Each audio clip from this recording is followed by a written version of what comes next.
ધોરણ 8 સ્વાધ્યાય 11.2 પ્રશ્ન નંબર 3 આમાં શું કહેવામાં આવ્યું છે? રહેમાન એક પૈડામાં આરા લગાવે છે, એટલે એક રિંગ હોય તેમાં આરા એટલે કે તાર લગાવે છે. જો આપેલી છે રિંગ, આ માટે તે સબાદ લંબાઈના આરાનો ઉપયોગ કરે છે. આરાની લંબાઈ કેવી છે? સરખા આપ્યા છે આરા. હવે તે આરા એવી રીતે લગાવે છે કે જેથી બે ક્રમિક આરા વચ્ચે બનતો ખૂણો સબાદ હોય, એટલે કે જે પણ ખૂણા બને છે તે કેવા હોય? સરખા હોય. હવે નીચે આપેલ કોષ્ટક પૂર્ણ કરો. જુઓ, પહેલામાં ચાર આરા લગાવ્યા તો 90° નો ખૂણો બને છે. કેટલા અંશનો? 90, 90, 90. દેખાય છે? હવે 6 લગાવે છે, આ 6 છે તો આમાં કેટલો બને છે? 60, 60, 60, 60. બધામાં 60 બને છે. તો આપણે જ્યારે 8 લગાવે છે ત્યારે શું કરવાનું છે? શોધવાનું છે. એટલે આપણને 8 જ્યારે આરા લગાવ્યા છે, પછી 10 આરા લગાવે છે ત્યારે શોધવાનું છે, ને પછી 12 આરા લગાવે ત્યારે શોધવાનું છે. તો આપણે દાખલો ગણીએ. આ શું આવશે? x, ને આ શું આવશે? y. આને શું કહીશું? x1. આને શું કહીશું? y1. આ x2, આ y2, x3, y3, x4, y4, x5 ને y5. તો તમે જોઈ શકો છો, એટલે જ્યારે 4 આરા હતા ત્યારે એને વધાર્યા. કેટલા થયા? 6 આરા થયા. તો ખૂણો 90° હતો, એ શું થઈ ગયો? 60. ઘટી ગયો ને? જ્યારે આરાની સંખ્યા શું થઈ? વધી. એટલે આ દાખલો પણ કેવો છે? વ્યસ્ત પ્રમાણમાં. તો આપણે વ્યસ્ત પ્રમાણની રીતે કરીએ. ચાલો, તો x1 into y1 ને x2 y2 છે જ, એટલે આપણે x2 y2 લઈશું નહીં. શું લઈશું? x3 into y3. થઈ ગયું? ચાલો, બધી કિંમત મૂકી દેવું. તમને ખબર જ છે કે સામ સામેનો ગુણાકાર. કોનો ગુણાકાર થશે? હા બોલો રશ્મિ. 4 અને 90. પછી બીજો કોનો ગુણાકાર થશે? 6 અને 60 આપણે શોધેલું જ છે. એના પછીનું 8 અને y3. આપણે y3 ને શું કરશું? સૂત્ર કરતા બનાવીશું. બરાબર? તો ચાલો, y3 ગુણ્યા 8, એટલે y3 વાળું પદ ક્યાં ચાલ્યું જશે? ડાબી બાજુ. ને 4 ગુણ્યા 90. ચાલો, y3 શોધવાના છે, એટલે y3 4 ગુણ્યા 90. 8 ક્યાં જશે? છેદવા. ચાલો, 8 ઘડિયામાં 4 ના ઘડિયામાં 8 આવે ને? 4 દુ 8, 4 4 કેન્સલ. હવે 90 2 ના ઘડિયામાં આવશે. ક્યારે આવશે? કોઈને ખબર છે?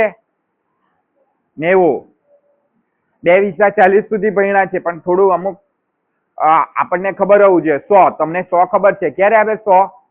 કેટલાય 100 થાય? 10 10 100. એના સિવાય વધારે 2 વડે ભાગાકાર કરવો હોય તો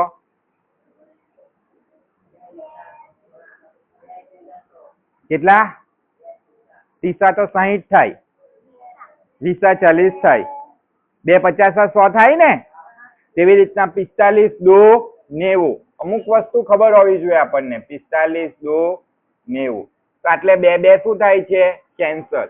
તો y3 બરાબર કેટલા આવે છે? 45. આ આપણો ત્રીજાનો જવાબ આવી ગયો. બરાબર? તો 8 આરા હોય ત્યારે આપણો જવાબ કેટલો આવે છે? 45 આવે છે. એવી રીતે આપણે 10 આરા હોય ત્યારે તો તમે કેવી રીતે લેવું? x1 y1 લેવું કે x2 y2 લેવું? બોલો. હે? x1 y1 લેવું કે x2 y2 લેવું? x1 y1 તો આપણે કર્યા છે. x2 y2 એકવાર કરી જોઈએ. x2 y2 પણ લઈ શકો તમે. પણ હવે શું આવશે? x3 શોધાઈ ગયા છે ને? એટલે x4 y4. ચાલો, ચોકડી ગુણાકાર કરાવો. બસ, ચોકડી ગુણાકાર કરાવો. ઊભો ગુણાકાર કરાવો. કોનો ગુણાકાર થશે? હા બરાબર છે. બોલો. x2 y2 લીધા છે ને x4 y4 શોધવાના છે. બોલો. x4 ગુણ્યા y4 કરી દીધું છે. કોનો ગુણાકાર થશે? 6 અને 60 નો. જેવી રીતના 4 અને 90 નો કર્યો તેવી રીતના 6 ગુણ્યા 60. ને x4 કેટલા છે? 10 ગુણ્યા y4 શું કરવાના છે? શોધવાના છે. માટે y4 ને સૂત્ર કરતા બનાવીશું. y4 ગુણ્યા 10 બરાબર 6 ગુણ્યા 60. બીજા પેજ પર લઈ લઈએ. તો y4 ગુણ્યા 10 બરાબર 6 ગુણ્યા 60. તો 10 ક્યાં જશે? 10 ક્યાં જશે? છેદમાં. ચાલો શું શું કેન્સલ થશે? 0 0. નીચે કેટલા બચ્યા? એટલે ડી લખે તો ચાલે રે.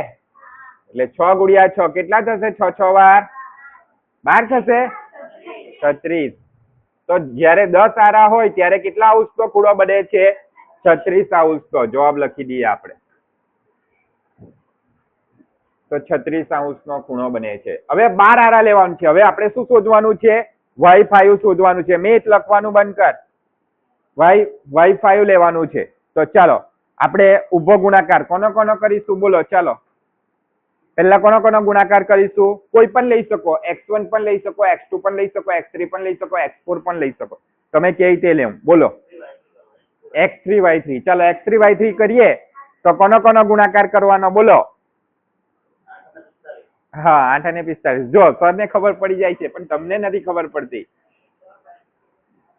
ચાલો ચાલો x3 y3 આપણે એમ જ કરીએ, સૂત્ર મૂકવા વગર પણ કરી શકીએ. એના માટે મેં રીત બતાવી છે. x5 y5. ચાલો x3 આપણી પાસે કેટલા છે ખબર જ છે તમને? 8 ગુણ્યા 45. 8 ગુણ્યા 45 ને 12 ગુણ્યા y5. 8 ગુણ્યા 45 ને 12 ગુણ્યા y5. y5 શોધવાના છે એટલે આપણે એને ડાબી બાજુ લઈ આવીશું સૂત્ર કરતા બનાવવા માટે. y5 ગુણ્યા 12. 8 ગુણ્યા 45 ક્યાં જશે? જમણી બાજુ. ચાલો y5 શોધવાના છે એટલે y5 સૂત્ર કરતા 8 ગુણ્યા 45. 12 ક્યાં જશે? છેદમાં. ચાલો બધાના અવયવ પાડો. 8 કયા ઘડિયામાં આવે? બોલો.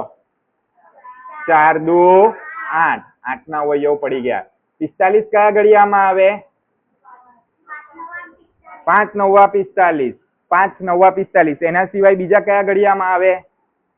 ચાલો 12 ના પહેલા અવયવ પાડો. 12 ના અવયવ પાડો. 4 તરી 12.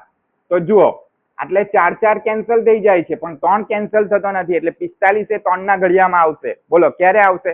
મેં લખાવેલો જ છે 20 સુધી. 3 દશા 30 થી આગળ આવશે. બોલો બોલો બોલ રશ્મિ. હા બોલ રિયા. 15 તારી 45 ઇઝી છે બરાબર. તો 3 3 કેન્સલ. તો y5 બરાબર શું આવે છે? 2 ગુણ્યા 15. તો y5 બરાબર શું આવી ગયો જવાબ? 30. એટલે કે જ્યારે 12 આરા હોય ત્યારે કેટલા અંશનો ખૂણો બને છે? તો 30 અંશનો ખૂણો બને છે. એટલે આપણે લખી દઈએ.